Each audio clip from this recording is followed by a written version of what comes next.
এই ইস্যুটি আমাদের সর্বভারতীয় সাধারণ সম্পাদক, সাংসদ, আমাদের লোকসভার দলনেতা অভিষেক বন্দ্যোপাধ্যায়কে কেন্দ্র করে তার বিরুদ্ধে পুরো ভিত্তিহীন মিথ্যা কথা বলছে। আমরা সেই বিষয়ে তথ্য পরিসংখ্যান নিয়ে আপনাদের কাছে আসব। আর কত বড় মিথ্যা এরা চালাচ্ছে সেটা মাননীয় সাংসদ কনসার্ন বিজেপি নেতার বাড়িতেও সমস্ত পাঠিয়ে দিচ্ছেন, পেন ড্রাইভ পৌঁছে যাচ্ছে। তার আগে একটি ভিডিও আমরা দেখে নেব, ভিডিও দেখে আসছে বিষয়। আমি বেগম ফিরদৌসী, গুরুদাসনগর গ্রামের বাসিন্দা, ডায়মন্ড হারবার বিধানসভার 265 নম্বর ব্লকের আমার ভোট দিয়ে আমি বিগত কিছু বছর ধরে এখানে বাস করছি এবং আমার পূর্বপুরুষরা সবাই এখানে বসবাস করেন এবং ভোট দেন। জানি না কিভাবে গণমাধ্যমে আমরা জানতে পেরেছি যে আমাদের কার্ডগুলিকে চেক করে করা হচ্ছে, কিন্তু আমরা 1 বছর যখন এখানে বসবাস করে আসছি এবং আমাদের সমস্ত ডকুমেন্টস স্পিকার আছে, তো আমাদেরকে কেন করে ঘোষণা করা হচ্ছে আমরা জানি না। এবং এই পঞ্চায়েতের আন্ডারে কোনো বাড়িতে নামাঙ্ক দেওয়া হয় বলে আমার জানা নেই এবং আমারও সেরকমভাবে দেওয়া নেই। তো কেন এরকমভাবে হচ্ছে আমরা সেটা নিয়ে সম্পূর্ণভাবে আতঙ্কিত এবং আমার সঙ্গে আরো অনেকে এখানে উপস্থিত আছেন। তো এটা এই বিষয়টাকে একটু নজরআন্দাজ করার জন্য অনুরোধ করছি এবং আমাদের কাজটাকে যাতে সঠিকভাবে করা হয়, আমরা সংশোধন করে দেওয়া হবে সেই জন্য অনুরোধ করছি।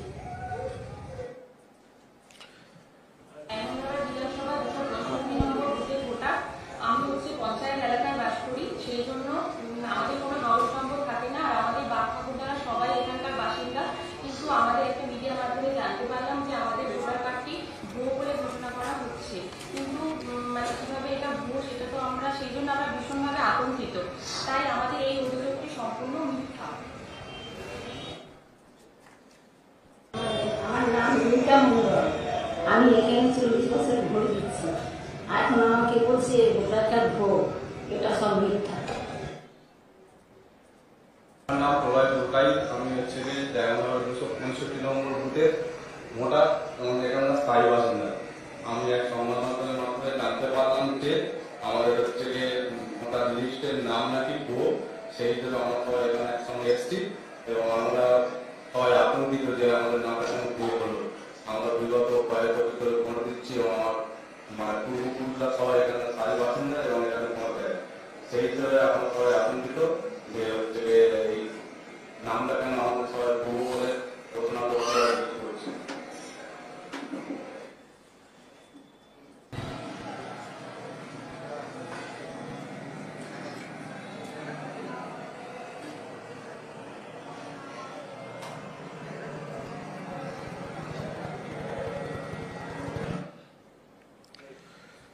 তো যে বিষয়টি হলো, বিজেপি নেতা অনুরাগ ঠাকুর তিনি অভিষেক বন্দ্যোপাধ্যায়কে টার্গেট করেছেন।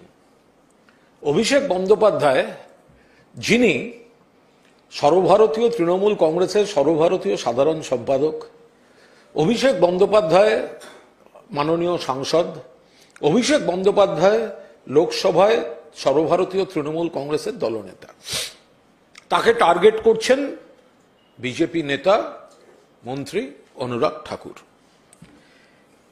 কি বলছেন, কেন বলছেন?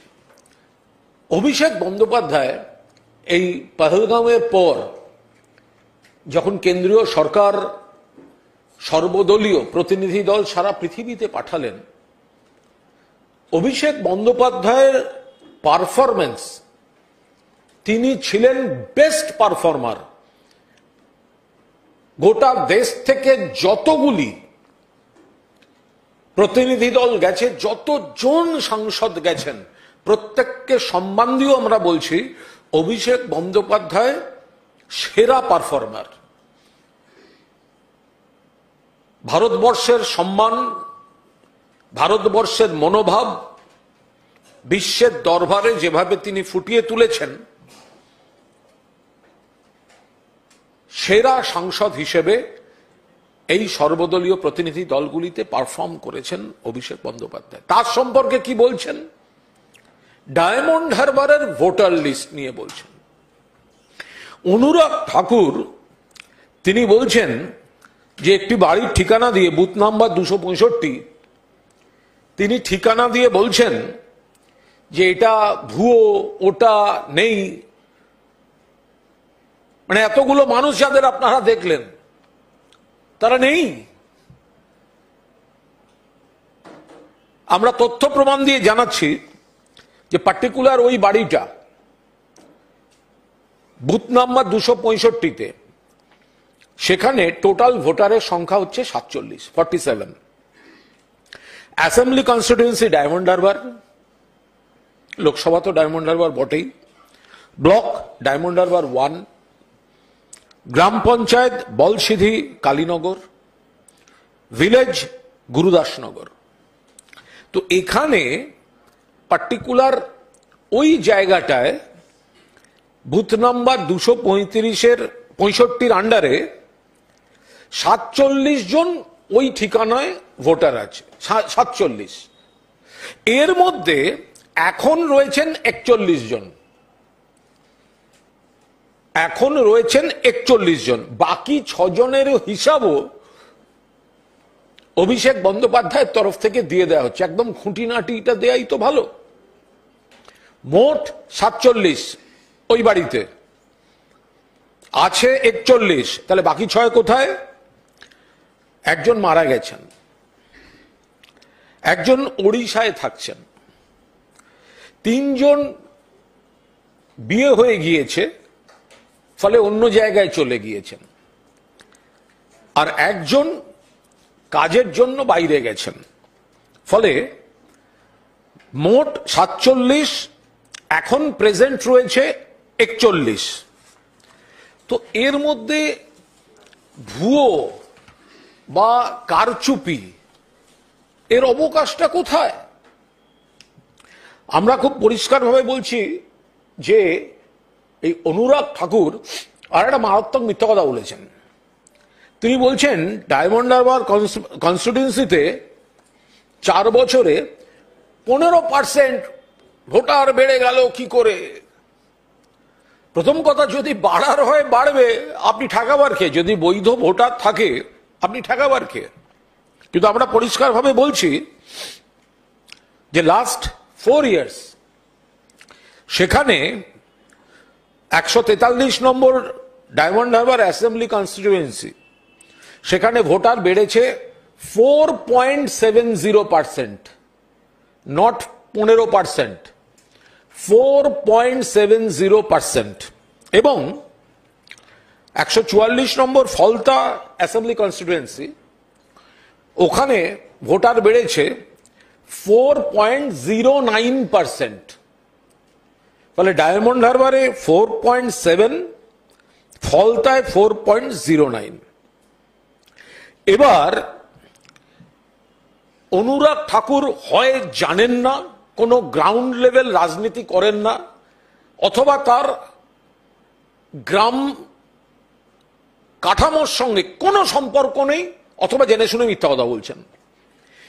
প্রত্যন্ত গ্রামীণ এলাকায়, সাধারণভাবে গ্রামীণ এলাকায় যেটা দেখা যায়, উনি যেটা বলে দিলেন যে একটা বাড়িতে, একটা সিঙ্গেল হাউসে এতগুলো ভোটার।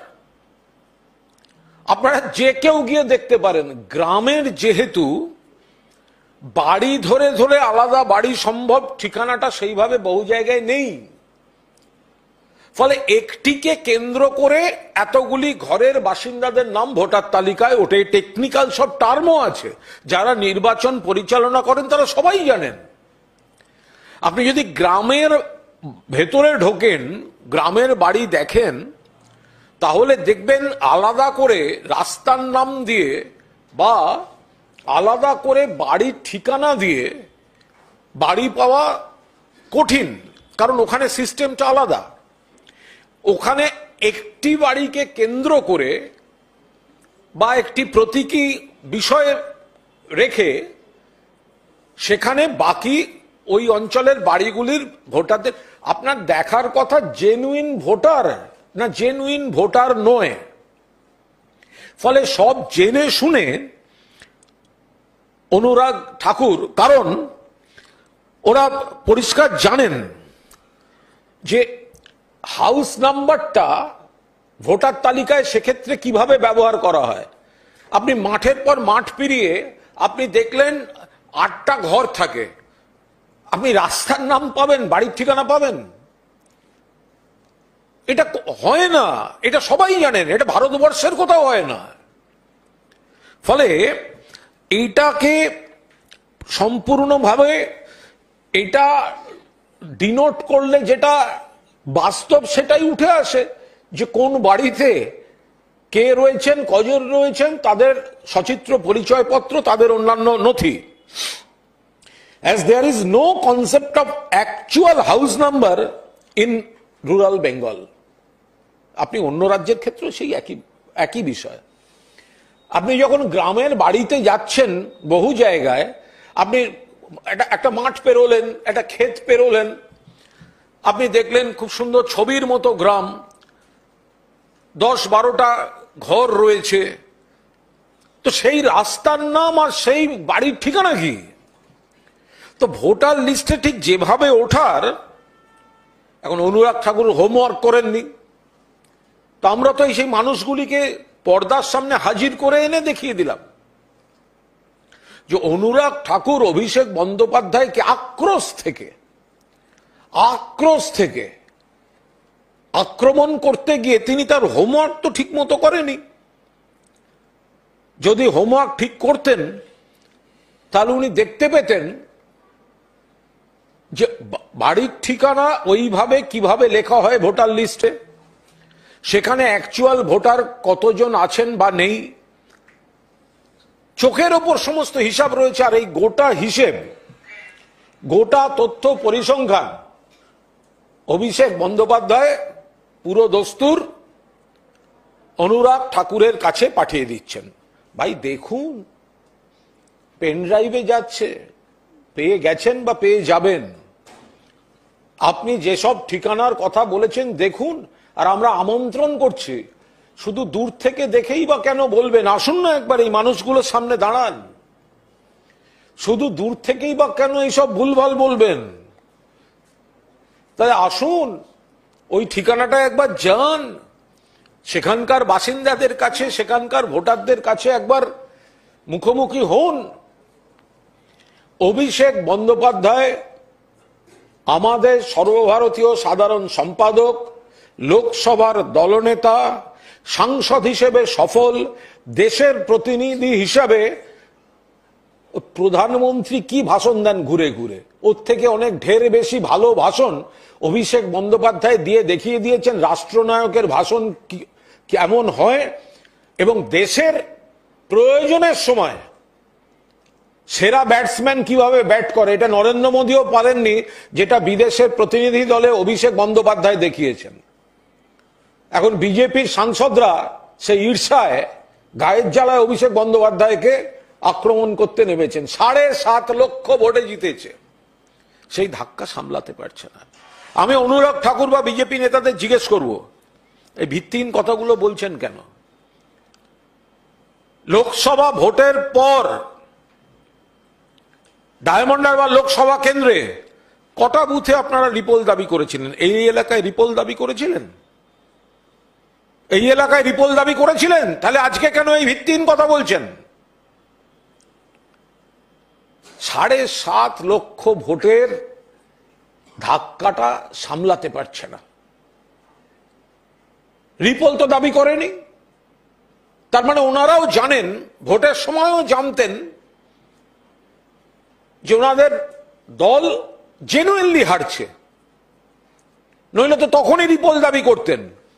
তখন বলতেন না যে এই এলাকায় এই গন্ডগোল হয়েছে, ভুয়ো ভোটার আছে, তো বলেননি তো।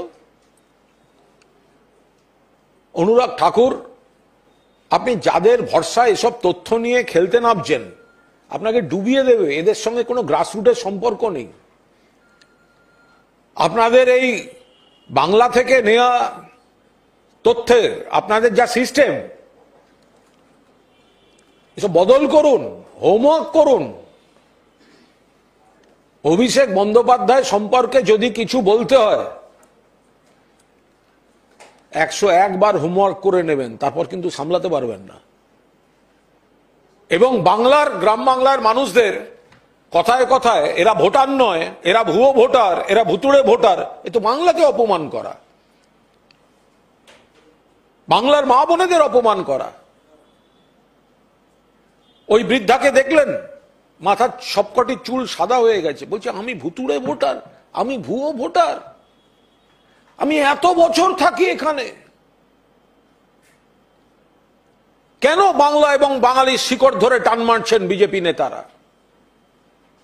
অভিষেক বন্দ্যোপাধ্যায় যে পেন ড্রাইভটা পাঠিয়েছেন, খুলে দেখুন, মুখস্থ করুন, আর যদি সাহস থাকে আসুন ওই বুথে আসুন।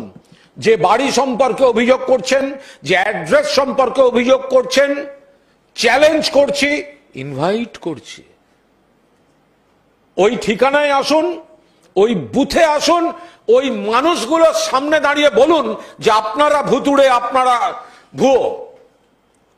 ফলে অনুরাগ ঠাকুর এবং বিজেপি নেতারা যেভাবে অভিষেক বন্দ্যোপাধ্যায়ের ডায়মন্ড হারবার নিয়ে কুৎসা করেছেন, ভিত্তিহীন অভিযোগ করেছেন, তার তীব্র নিন্দা করছি। দলের তরফ থেকে, অভিষেক বন্দ্যোপাধ্যায়ের তরফ থেকে আমরা তথ্য প্রমাণ সব দিয়ে প্রতিবাদ জানালাম আপনাদের মধ্যে দিয়ে। আর যিনি বলেছেন তার জন্য সুন্দর পেন ড্রাইভ দিয়ে অভিষেক বন্দ্যোপাধ্যায় পাঠিয়ে দিচ্ছেন, সকলের সামনে দেখতে লজ্জা লাগলে একা একা বসে একটু দেখে নেবেন যে কত বড় ভুলটা বলেছেন। আর তার সঙ্গে আমাদের ইনভিটেশনটা রইল যে এত বড় কথা বললেন, তাহলে এইটায় বুথ নাম্বার 265 আপনাকে আমন্ত্রণ করছি, অনুরাগ ঠাকুর আসুন। বুথ নাম্বার 265 N001 বাড়িটিতে মানুষরা রয়েছেন, তাদের সামনে দাঁড়িয়ে পরিস্থিতি দেখে আপনার মন্তব্য জানাবেন। এইসব মিথ্যাচার করবেন না, এসব ভিত্তিহীন অভিযোগ করবেন না, ফলস অ্যালিগেশন, বেসলেস অ্যালিগেশন করবেন না। বাংলাকে অপমান করার চেষ্টা করলে বা করছেন যেটা, সেটা বাংলার মানুষ কোনো অবস্থায় বরদাস্ত করবে না। কমিশনের ভূমিকা কিভাবে দেখছেন? কারণ বিরোধীরা যখন তথ্য প্রমাণ নিয়ে যাচ্ছেন, তারা দেখা করছেন না, এফিডেভিট চাইছেন, এখানে বহু তথ্য দিয়ে আপনারা যেটা, এইটা তো সম্পূর্ণভাবে বিজেপি করেছে। এইটা তো মানুষকে মিসলিড করার জন্য বেসলেস ভিত্তিহীন অভিযোগ, এটা তো অনুরাগ ঠাকুর করছেন। আমরা তো একদম উনি যে ঠিকানাটা দিয়েছেন সেটা তো আমরা তুলে দেখিয়ে দিচ্ছি যে এই ঠিকানাটার এই হচ্ছে বাস্তব পরিস্থিতি। উনি যে ঠিকানাটা দিয়েছেন সেই ঠিকানাটা, সেখানে 47 জন নাম আছে, তার মধ্যে 41 জন রয়েছেন, আর 6 জন এই কারণে, এই 6 জন নেই, তার মধ্যে 1 জন মারা গেছেন। তো সুতরাং এটা তো বিজেপি মিথ্যাচারটা করছে। এটা নিয়ে আমরা এক্ষুনি ইলেকশন কমিশনকে কিছু আমাদের বক্তব্য নয়, এটা অনুরাগ ঠাকুর অভিষেক বন্দ্যোপাধ্যায়কে গায়ের জ্বালা, ঈর্ষা, অক্ষম ঈর্ষা থেকে আক্রমণ করতে গিয়ে তারা এই ভুল পরিসংখ্যান, ভিত্তিহীন পরিসংখ্যান, যে মানুষগুলো রয়েছে তাকে বলছে ভুয়ো। গ্রামের বাড়ি, প্রত্যন্ত এলাকার গ্রামের বাড়ির বহু জায়গায়, এমনকি শহরেও যদি আপনি কিছু কিছু এলাকায় ঢোকেন যেখানে নিম্নবিত্ত মানুষ কষ্ট করে থাকেন, বস্তি এলাকা বা কিছু জায়গায় থাকবেন, আপনি দেখবেন ওখানে কিন্তু আলাদা আলাদা বাড়ির আলাদা আলাদা রাস্তার নাম বা আলাদা আলাদা ঠিকানা, এটা টেকনিক্যালি হয় না, এটা একটা নাম্বার দিয়ে বাই করে চলে। ফলে গ্রামের মানুষেরও, গ্রামের মধ্যেও বহু জায়গায় বাড়ির আলাদা ঠিকানা হয় না, ওই একটিকে ধরে নেওয়া হয়, সেটাই কার্যত ওটাকে ডিনোট করলে বোঝা যায় যে ওখানে এতগুলি ঘর আছে এবং সেগুলো ভোটার তালিকায় ওয়েল রিফ্লেক্টেড, এর মধ্যে কোনো অ্যানোমুলেশন নেই, এটা ওয়েল রিফ্লেক্টেড, সেই মানুষগুলি আছেন, সেই মানুষগুলি ভোট দেন, সেই মানুষগুলি নাগরিক। এবং আমরা বারবার বলছি, এটা শুধু গ্রাম বাংলা নয়, এটা ভারতবর্ষের এত বড় দেশ, এতগুলি রাজ্য, যে কোনো রাজ্যের প্রত্যন্ত গ্রাম এলাকায় যান, একটু